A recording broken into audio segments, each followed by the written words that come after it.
I want us to discuss Tommy in a nutshell. I don't know how much you know about him, but I want to start by saying that I do not believe in any way, shape, or form that this man is a danger to the nation whatsoever, or that he is a terrorist, right?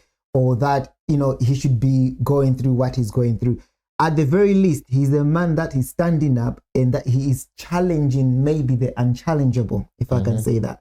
And anytime that you do that, of course, you're going to rattle cages. Of course, you're going to shake a few things. It's not going to be easy. And I'm not saying that, let's give him an easy life. No, he's chosen the road he's chosen. Yeah, fine. But I think we do need to be very factual about what's going on, right? So that's my stance to start off with. Based on what I know of him, I'm seeing a man, simply put, who sat down, looked at the country and said, guys, I think, one, we have an immigration problem, and we're looking at the immigrants that have come in and the issue that are causing. It's almost like, yes, I have problems at home. I don't need anybody else adding more problems. Yeah, I would rather be dealing with the rapists in my country, the drug addicts, because it's not like they're not there. The abusers, whatever. Let me start at home. But now you're trying to focus on at home, trying to fix things. Now people are coming and then creating an even bigger problem. He's sat and he's going like, this is an issue. And for me, his story, he's been doing it a long time. Now, admittedly, he himself has admitted that when he first started with the English Defence League and whatnot, it wasn't necessarily the right thing. They went about things the wrong way and so on and so forth. Fine. Yeah, hands down. We can crucify him for that if we want. But the man he is today, I don't know about you, but first and foremost, your opinion on him as an activist or as a man, or from what you know, I'm saying nothing wrong with what he's doing at the moment, based on what I'm seeing. He hasn't called for violence or anything like that. He's a man who's trying to protect his homeland. Am I wrong in thinking like that? Growing up, I'd heard his name being thrown about, especially when the English Defence League was still a thing. I never really got involved too much, to be honest with you. It's only recently I was like, oh, okay, fine. I watched a few interviews to see what he had to say. And like you, I don't see the issue. I mean, he's a person with a stance, with an opinion, with a stance and an opinion. He's against certain things, especially the integration of the way Islam is going into society and stuff like that. That's his biggest thing. His biggest thing is that he's not even anti. I think maybe he's anti the radical growth of Islam in the UK. And I think this is why perhaps he's the national threat, essentially. And that's the thing. And that's why I'm saying that I think the problem is when you push against certain narratives that you're not supposed to push against. Yeah. Then they try to, I'm speaking like them now. Then there's a possibility of a pushback. No, from the people you're pushing against. I definitely understand why he would be targeted, though, because it's I think most people agree with him. I think most people, if you take the time to listen to what he's saying, you agree with his points. Because I've listened to a few of his conversation. Definitely not enough to say I know everything he's ever said. Yes. And if there's someone out there who can show me something outrageous that he said, then please do so. I'll change my mind quickly, instantly. But from what I've seen thus far, he's pretty much saying there is a threat to society when Islam becomes the majority, or when Muslim people become the majority in a society. And for him, it's coming from his own experience in the hometown of Luton. Now, growing up, we spent a lot of time in Luton, and I never lived there, but the short time I spent there, I can say exactly what he's saying. Yeah, 100%. Because over the period of 10 years, we were there constantly, and you definitely saw the change in Luton in those 10 years. And it wasn't the change for the better. It wasn't definitely a change for more prosperous stuff. More, I guess, what's the word? More nefarious activities grew, and Luton became synonymous with a lot of dodgy stuff that was happening, right? So that's his point. And one thing he said was, let's stop building new mosques for 5 years. Let's put a ban on building new mosques for 5 years. Let's reevaluate the situation, and then let's look. And again, I agree with that. You agree with that? I agree. In fact, this is one of the things that I said privately to other people. I saying the issue of immigration is very simple. Put a ban on immigration for a number of years while we get things under control, and then open the world back up with new controls, new measures, new rules, new criteria and stuff. You're going to be in a, so in a much better place. For 5 years, nobody's coming to the UK. Not to stay permanently. No. but this, you see, this is the thing. People will hear that, and for some reason, because although they've been programmed, they'll think, "Oh my God, that's a far right thing to say." How is it? You can't even talk to me about far right, far left. I have no idea what they are. I think right hand, left hand. But it's like there's an issue with immigration. Clearly, the large form of it, that's why the NHS is in trouble. That's why jobs are in trouble. That's why public services are in trouble. So why not? Let's be drastic. It's a drastic measure, of course. And I agree. People opposing it against saying that, you know, that's too drastic of a measure. That's fine. But people don't use that argument. They say, "Oh no, you can't say that. Oh, that's hateful. Exactly. Oh no, that's," I'm like, no, there's nothing hateful about it.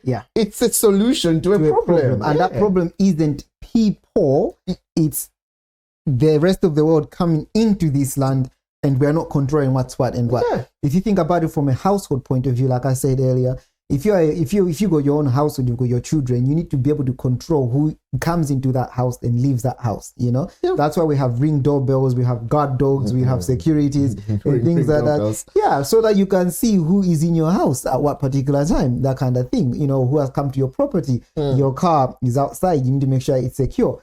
For me, it's the same thing. Now, the reason why I found this quite interesting is because for a number of reasons, but the one I want to highlight is because we are seeing, I don't know his religious beliefs, but we're seeing a man sort of like pushing against a religious agenda, right? And I think for me, if we can't allow that, it's not going to be long. In fact, it's already happening now, where now we're going to be controlling what religions can and cannot say as well. You see, I think in a fair society, people need to be free to be able to express and challenge whatever they want to express and challenge. I'm not advocating for violence or, you know, hate speech or anything like that, but you can challenge certain things. You know, if I run a city, for example, that's got atheists and everything is more or less okay. Suddenly Christians are flocking over, and then suddenly there's a rise in crime or a rise in whatever. And I'm sitting there and I'm trying to figure out what's happened here, what's going on. I have to consider the people that have come. It's only logical. It's not hateful. It's not, you know, discrimination, whatever. I have to consider, hold on, what is it that's happened in the last 10, 15 years or 5 years, whatever, that's changed to, let's say, the past 30, 40 years, when, yes, there was crime, but it was like slowly increasing. And then between, let's say, a set number of years, you've seen, you know, you have to consider that. Yeah, 100%. And it's not to say that what he's saying, the Islam or immigration, is the only cause of issues. But I think he's identified a valid major factor to the contribution of some of the issues we're having. In terms of his resolutions, we can argue about those. There's more than one way to skin a cat. Exactly. And I think that's the point that a lot of maybe his supporters would say, to say that, okay, fine, you don't have to agree with his proposed resolutions, but at least acknowledge that is a factor in the problem. The issue is, however, the mainstream media push him as if he's an extremist, as if he's far right, as if he hates everything that's not English. And to be honest with you, unless he's put on a really good act, from the things I've listened to him, it doesn't sound like that to me. And like I said, unless he's put in a very good act, because I can only make judgment based on what I've heard. Maybe behind closed doors, those that know him knows he's an absolute racist who hates anything that's not white. I don't know. I guess I'll have to reserve that judgment when either A, I hear more about him, or B, I meet him myself and have a conversation with him. But someone who grew up in Luton, surrounded by many cultures, I doubt he'd be racist. But like I said, we'll have to see. But yeah. I mean, so what about his story fascinated you, or his imprisonment rather? No, because like I've been following him, but obviously it's not now that I've gotten into his story and whatnot. I've been hearing of it up until now. I was hearing everything when he got the court whatever order and things like that. So when they finally imprisoned him for that's what took my attention, because a conversation for another day, I guess. But it's everything that we discuss anyway. Because another fact to consider as well is what the court decides basically should or should not be. There's a chance that isn't always the case, as in, just because they're saying that, okay, this is hate speech, it's not always the case. Is it possible that they are also are they in somebody's pocket? Are they also being coerced, or do they have a hand in something? Are they corrupt as well? Because if you think, I'm not saying they are. These are just questions to consider when these things are happening. So that's why it was interesting, because I've seen the video, and the most you could do, if it again directly to that documentary, the most you could do is maybe release a counter statement or a counter documentary disproving what he has said, or because some of the stuff he was saying was the fact that some of the teachers, whatever, were actually paid to not say anything. You see, they were paid to shush, and these are easy things you can prove. If you were interested enough, this is a real place that exists. It's a real school that exists. There were real teachers there. How can you prove that someone wasn't paid? How can you prove that someone wasn't paid? All you have to do is interview the person who Tommy claims was paid. We can follow what they say in the movies. We'll follow the money. No. But we'll follow the money. How are you gonna follow? No. So I'm saying, was it Tommy claiming that some of the teachers were paid to not say anything? Yeah. So that's what I'm saying. And some of them, and in the documentary, some of them, you literally ask them direct questions, and they'll tell you that I can't say anything. Yeah. No, I mean, there's definitely. So they definitely signed something. Otherwise, they didn't. Unless if it was the fact that maybe they didn't know that they were being recorded. I'm sure maybe there are certain laws about that. Maybe fine, fair enough. It's like I'm talking to you now, and then I'm recording you, and then I take that. Could you perhaps sue me because I recorded you without your knowledge, and then I've taken what you were saying something like out there? Fine, because unfortunately, and the thing is that, one last point, he went out to talk to these people, and all of them, when they saw the camera, they saw the camera. I can't talk.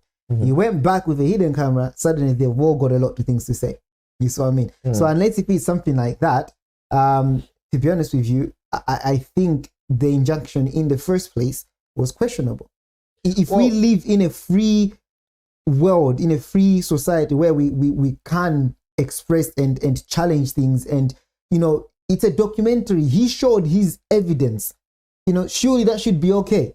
At the very least, you can just be like, disprove it, but say no, never see that. I mean, never show that to anybody, otherwise we'll stick you in prison. Come on. Something smells rotten somewhere. Yeah. So, I mean, obviously, like I said, I would have to see the details of it before I comment, because I could say I'm against it now and then see the details and be like, oh, actually, yeah, this makes sense. You never know.